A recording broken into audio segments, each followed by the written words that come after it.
Kementerian Energi dan Sumber Daya Mineral melalui Direktorat Jenderal Energi Baru Terbarukan dan Konservasi Energi bersama Komisi 7 Dewan Perwakilan Rakyat Republik Indonesia meresmikan dan menyerah terimakan penerangan Jalan Umum Tenaga Surya Kabupaten Bojonegoro dan Tuban.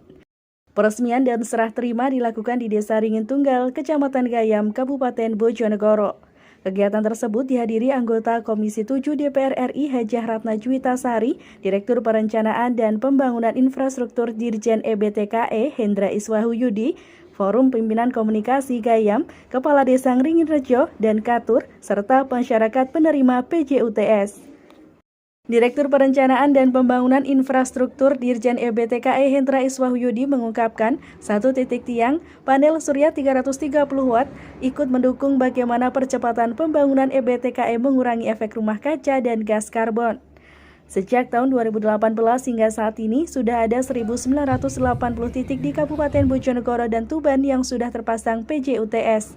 Untuk tahun 2023, alokasi ada 500 yang masih ditentukan titiknya. Untuk perawatannya, lanjut Hendra, ada garansi 2 tahun ditambah 3 tahun perawatan dan spare part. Setelah itu, pihaknya berharap dukungan pemerintah daerah untuk mendukung pemeliharaannya. Sementara itu, anggota Komisi 7 DPR RI Hajah Ratna Juwitasari menyampaikan bahwa Indonesia sebagai salah satu negara yang telah menandatangani Paris Agreement dan juga anggota G20, terus bersama-sama mengusahakan adanya transisi energi di Indonesia.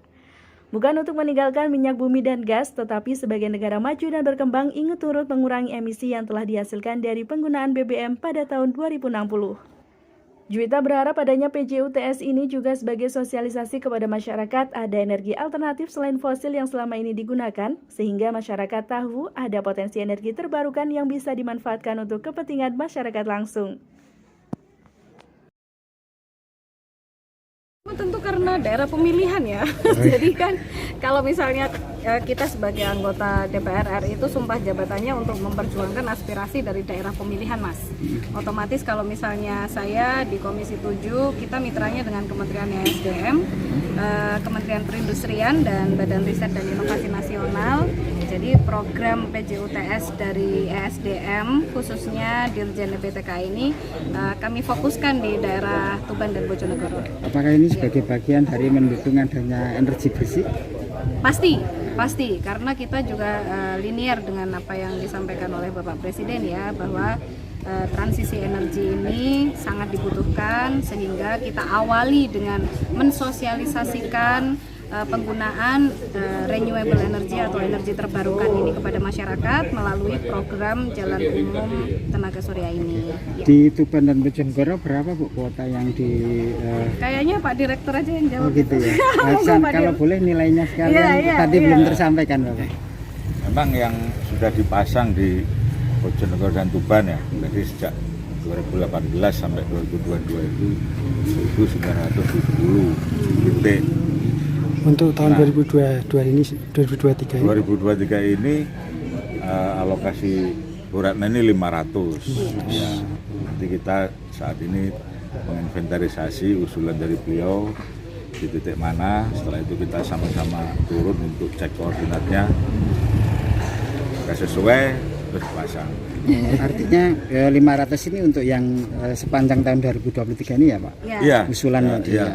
Nanti tinggal Bu Ratna yang menentukan berapa yang di Bojonegoro, di desa ini berapa, kecamatan berapa. Kalau nilai rupiahnya Pak, dari anggaran di APBN di berapa sih Pak? Jadi gini, ini per tiang ini termasuk biaya untuk fondasi sampai masang itu HPS-nya itu sekitar 15 juta sekian gitu ya, karena ini pelelangan ya, nanti tergantung yang mengajukan yang ikut lelang perusahaan-perusahaan itu nawar berapa, jadi biasanya per tiang itu sekitar rata-rata 15.000 untuk treatment perawatannya, 15 juta sekian ya, maintenance-nya, perawatannya.